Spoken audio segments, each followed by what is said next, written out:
throw. So, Tracy, I never had a chance to tell you this, but I want to tell you live. Okay. Number one, thank you for all you did for me on getting Sta-Stuk to the right manufacturer, because that was solely you who got me there. Thank you so much for your guidance on, you know, what I needed to do and how I needed to do it, because without that, I don't even think Sta-Stuk would exist. So I want to thank you for that, because it was huge in the development of the product. But I want to just talk to you about it and your experience with it and what you think. Yeah, it's interesting, you know, back to your point, a lot of ideas die on the drawing board, right? 100%. Because it's really, you know, you can have the greatest idea in the world, who's going to make it? And looking at this hook, this is not an easy thing to make. It's easy to draw out on a piece of paper, but how do you execute this? Yeah. And then who do you trust to put this thing together? And our partnership with Fudo's been great because of the Japanese handmade technology. Yeah. You're not making thousands and thousands of these. You can't. There's no automated way to put it together. It's all done by hand in Japan. So you end up with a hook continuously that's just as strong as a standard hook, but you get the Sta-Stuk advantage. And look, I'm the first to admit I was skeptical, just like the Winthrop butt. I told the guys Winthrop, those things are never going to sell. I know, and now I shake my head, they go out like popcorn. Right. This is something, you know, that the hook, you had a point, and I'm surprised you think like this. How do we change blue marlin fishing? I've been doing it 30 years, you've been doing it longer than me. There's been very little innovation in 30 years when it comes to a hook. None. I mean, a tip point bent in, a tip point, but you know, when I stacked them all on top of each other, there wasn't a quarter-inch difference. And we've talked about that for hours. Or length. You know, we're down here in Australia trolling on the Great Barrier Reef on the release. We've been talking for hours. Yeah. And you're right. There's very, very little difference between an open and a closed and a long and a short, but the physics don't lie, right? Right. So, and Hayden was bringing up a good point. God, those super long shank hooks work so great on the light tackle for black marlin. Right. Well, yeah, you're just sticking them right through them. Right. And you don't have a lot of pressure to throw the hook, but when you get into heavy tackle, I think all those physics change. Right.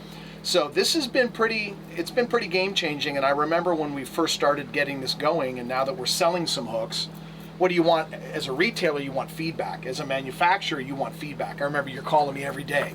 Any word, how I got, you know, and slowly but surely as these things dribbled out all over the world, literally, we've sent them all over the world, which is, it's interesting now compared to say 20, 30 years ago, the way that we distributed information. Sure. Put a catalog together, you mailed it once a year, right. Hope for a guy to call you. Yeah. There was no Instagram, there was no Facebook, there was no social media. So now, you put a hook in a guy's hand and you know within maybe a week, it was good, it was bad, but this is a system, and if people buy into, you know, you've got more experience than you let people believe, Sam. You fished your whole life. We've been talking for a week, all the different things and the travel you've done and all the field testing, whether you knew you were field testing or not. No, I knew I was. You're always field testing. Every second. Whether it's your tarpon fishing or whatever you're doing. Fighting chairs, riggers, I'm looking at every piece. You're trying to improve everything you do. So when you look at this hook, you know, you mentioned Marlon Parker. Okay, I caught my first blue marlin with him in 1990. I was 22 years old. Yeah.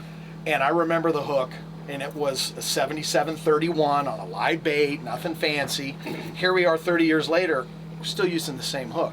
Yeah. And everybody's still happy with a 30-40% hookup rate. So is this hook going to catch you every fish? It's not magic.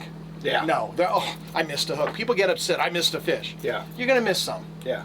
You can't control how the fish bites the hook, attacks the lure, etc. You can't control, like you said, a slap bite. I know some parts of the world, like Kona, there's a lot of small fish certain times of the year. Bam, they're slapping. They're not trying to eat it. Well, we had fish slapping us the other day on the big baits. You know, but when you look at this and you see the advantage that it offers, especially, I see the pictures. I get them from the guys. Hey, tournament winning fish. Oh my God, the thing's barely hanging on in the face. Yeah. Or a nose job. And guys like Marlon Parker, who I've known 30 years. That guy doesn't like change. He's using it every day now. Right. It slowly worked its way into his pattern. And I'll tell you this, he paid for those hooks. Those weren't, you're not out seeding this stuff. These guys are buying this stuff. Oh, all right, I'll try one. They catch a fish. They catch another fish. So I think it's going to take time to earn people's confidence. Yeah. But if there was a tool, if you simply looked at the mathematics, what would I be willing to pay to catch an extra 2 or 3 marlin on my trip? Really? I'm not going to argue about the price of a hook. It's your most important connection to You your can't fish. make it any better. We know that. Right. This is not mass produced in China. Every one of these hooks is handmade. Yeah. I was happy to hand you off to Fudo, and those guys, you know, they took the challenge, and I give them credit. You've since developed a few different hook points because Yes. everybody, well, I don't like a conical, I want a knife, or I want a Conacut. Yeah. It looks like the conical and the Conacut are kind of the way to go now. Gives Yeah. everybody their choices. But no, I'm very impressed, and it's exciting to be along for the ride to see your mad scientist idea turn into another item that we get to offer customers around the world, and you get the satisfaction of you helped a guy. Yeah. You know, I like that. You know, I like it when someone calls back, because most of our customers, we would assume, know less than we do about what we're doing. Right. And when a guy calls you back and he said, hey, I took my family out, and I caught my son a blue marlin Yeah. on I've that hook, already heard that 15 times already. that's worth a lot to me. Yeah. That makes me happy. Yeah. So no, good job on this stuff. This is a pretty cool thing. It's going to continue to evolve. I mean, we're already on what, the 2nd or 3rd clip iteration. Actually, that's the 16th set of 16th clips. different set of clips. Each one of those molds $2,000 a piece. We're looking at some different wire on, fine tuning it. Yep. Going up on wire diameter, going up on hardness, so that we get a little more beef. Yeah, no, A little more beef. It's an interesting thing. Change is nice, right? So it's something new that guys are talking about, and if it didn't work, we'd know right away. And Yeah. I'm already seeing reorders and guys We just buying. caught 2 for 2 here. Yeah. No, it was impressive. So no, it's congratulations. A lot of hard work went into this, so I'm Well- glad to be part of it. A lot of people kind of go, hey, it's $45 a hook. I said, if you had any idea what went into this Yeah. little tiny thing Yeah. right here, which is hundreds upon hundreds of thousands of dollars of research, of getting on a plane, flying to Cape Verde, throwing it in the water. Marty looked at me and said, mate, you can screw this off. I'll break that first day. And, now he's, every day, all day, every day. And, Right. then you get Marlin calling you and saying, Sam, I love it. I'm gonna pull it all the time. Yeah, and guys like Tracy Epstein on The Last Oh, yeah. Chance and Matt Bowman. Absolutely. And those guys at My some my point, buddy Chucky in Georgetown Yeah. won Georgetown this year. We Yep. took Yeah. El Cazador won 2nd in Marsh Harbor. They won 3rd in Walker's Cay on it. Yeah, They it's starting did to really happen. good in Big Rock. It's So, starting to happen. Yeah, Yeah, good deal. really neat. Really neat. Right on. Well, I appreciate it, buddy. Glad I got it worked out. Always good doing business with friends, right? Fuck you, cats, good sell.